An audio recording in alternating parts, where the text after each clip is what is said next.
बोले गंगा मैया की जय। बोले सत्य सनातन धर्म की जय। बोले श्रीमद् भागवत महापुराण की जय। पतित पावनी कलिमल हारिणी मोक्षदायी मंगलकारिणी माँ गंगा मैया का ये पवित्रतम तीर्थ हर की पौड़ी ब्रह्मकुंड है। यहाँ प्रतिदिन श्रीमद् भागवत की थोड़ी थोड़ी चर्चा होती है गंगा जी के तट पर। हम श्रीमद् भागवत जी के 10वें स्कंद के 42वें अध्याय पर पहुँचे हैं। भगवान ने कुब्जा का उद्धार किया है। कुब्जा जो कुबड़ी थी उसको सीधी कर दिया। परंतु देखो भाई, किसी स्त्री का सत्कार करना हो तो जरा सोच समझ के करना चाहिए।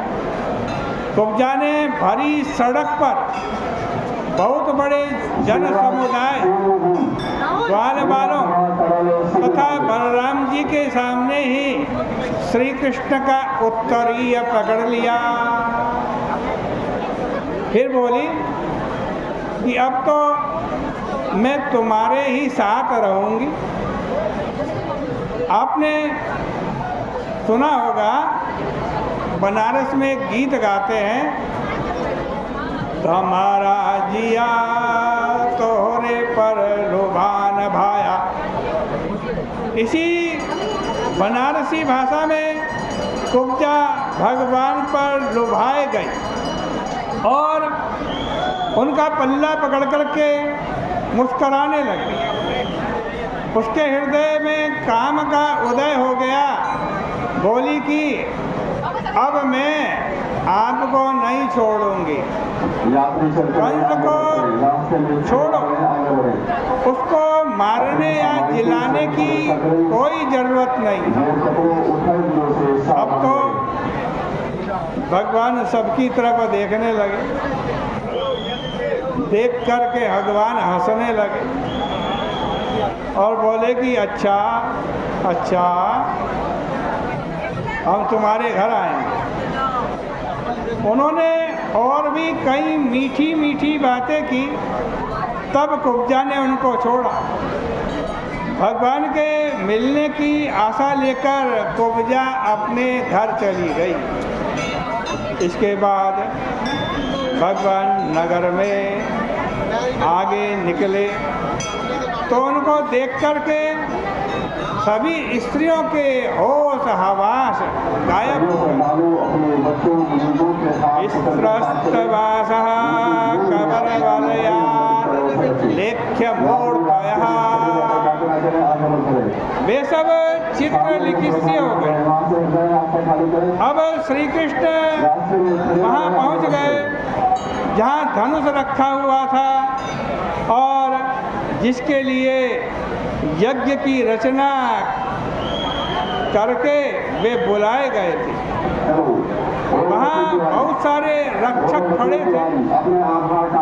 उन सबके मना करने पर भी श्री कृष्ण ने धनुष को बाएं हाथ से उठा लिया और उस पर हाथ चढ़ा करके उसको वैसे ही तोड़ दिया जैसे बच्चे गन्ने को तोड़ देते हैं।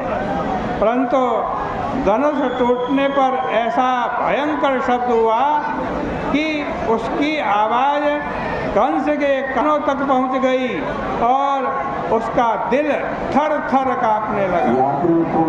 भगवान ने धनुष तोड़कर मथुरा में ऐसा भयानक वातावरण बना दिया कि किसी को कुछ बोलने की हिम्मत न पड़े।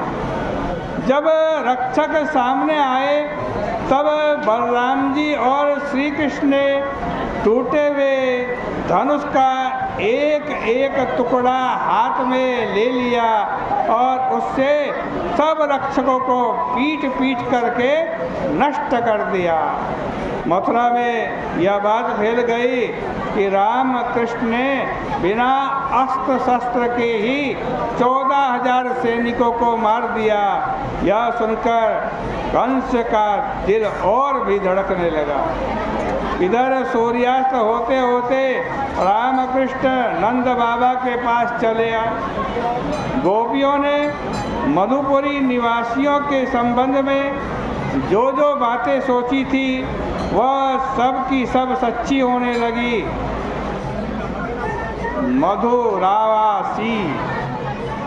मथुरावासी जो थे वो पुरुष भूषण भगवान की गात्र लक्ष्मी का निरीक्षण करने लगे। अब लक्ष्मी ने सब देवताओं को छोड़ करके अपने रहने के लिए भगवान का शरीर चुन लिया।